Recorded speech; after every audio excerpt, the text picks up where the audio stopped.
Okay, so let's get into it. These dating apps, Tinder, Bumble, Hinge, I mean, almost everyone's used them, right? Definitely, But they feel ubiquitous.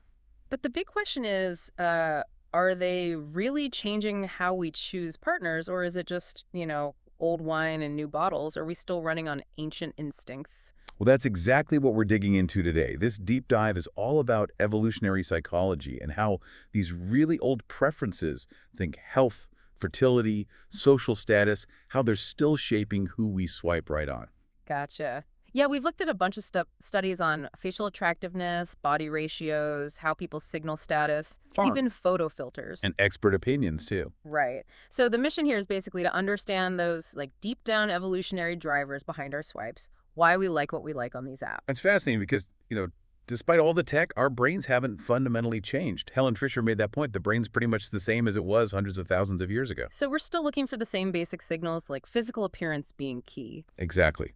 Things like facial symmetry, clear skin, those features that make faces look distinctly masculine or feminine, they're pretty universal attractors. And that's not just about looks for looks' sake, is it? There's an evolutionary reason. Precisely. Symmetry, for instance, can signal developmental stability, basically. Yeah. Good genes, good health growing up. Clear skin often points to current health and maybe youth. It's like a quick subconscious health check. Okay, so our brains are doing this quick assessment based on visuals. What about body shape? That plays a huge role, too.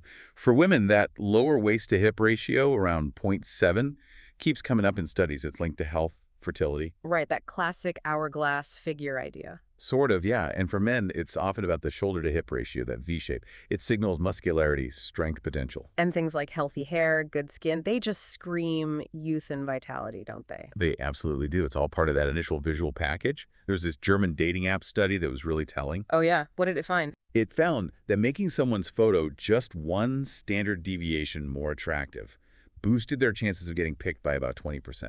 That was way more impactful than, like, improving their bio or other non-visual stuff. Wow, 20%. So looks really dominate those first impressions. In the initial swiping stage, absolutely.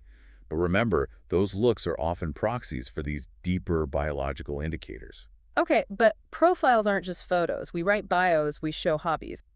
We're trying to signal more, right? Status, personality. Totally. And how we do that also seems to line up with evolutionary mate preferences. Think about how men often signal status. Like pictures with expensive cars or on fancy trips. Exactly. Gad Saad calls it conspicuous consumption. It signals resource availability, maybe even dominance. And research backs this up. Women tend to value financial prospects, especially for long-term partners. So it's a modern way of showing you can provide? Pretty much, yeah. A subconscious signal. And women's profiles often lean differently. You might see more photos emphasizing nurturing with kids, pets, maybe group activities suggesting social connection. And bios mentioning wanting serious relationships, maybe altruism? Right. These can signal nurturing potential, kindness, fidelity traits men often value, particularly for long-term relationships. Interestingly, some research shows men also use dependence in photos if they're looking for something serious. Huh, interesting. What about really subtle stuff, like just smiling in your picture? Oh, definitely important. Experts like Jess Carbino always advise smiling. It makes you seem more approachable, trustworthy. Psychology studies agree we generally rate smiling faces as more attractive. So those instant gut feelings, those snap judgments about whether someone seems trustworthy, they matter as much as looks. They can, absolutely, especially in that fast swipe environment.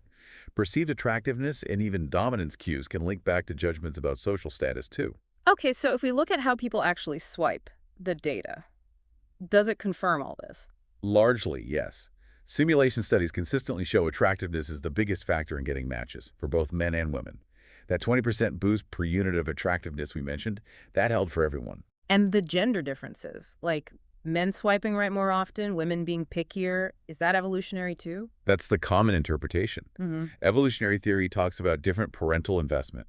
Men's minimum biological investment is lower, potentially leading to a less selective initial strategy.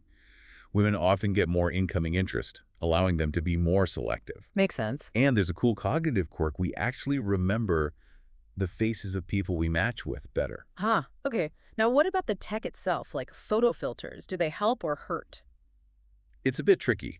Subtle enhancements might give a slight edge, but go too far and it backfires. People see it as deceptive or insecure. Right, the uncanny valley of filter. Exactly. Yeah. And beyond filters, there are broader psychological impacts. Some studies link heavy app use to lower self-esteem, body image issues. The comparison trap. Yeah, and the paradox of choice. So many options can actually make us feel less satisfied with who we choose. So wrapping this up, the expert consensus seems to be apps amplify, they don't rewrite the rules. That's the general takeaway. Helen Fisher's point again. The brain's the same. We're using ancient strategies on a new playground. Tech and evolution are interacting. Of course, culture plays a role too, shaping how these tendencies show up. Okay, so for you listening, the main thing to get from this deep dive is It's really about understanding that even on your phone screen, these ancient preferences for health, fertility, and status signals are still powerfully at play. They're influencing your swipes and the swipes you receive. so being aware can help, maybe. Like thinking about presenting yourself authentically clear photos, a genuine smile, perhaps. Definitely. And also being aware of the downsides, the comparison culture, feeling overwhelmed, Mhm. knowing the underlying biases helps you navigate it all more consciously. It really makes you think, doesn't it? Technology gives us speed, tons of options, but maybe our core desires haven't changed much at all. Precisely. How much are we choosing, and how much are those ancient instincts doing the heavy lifting when we swipe? Something to ponder next time you open that app.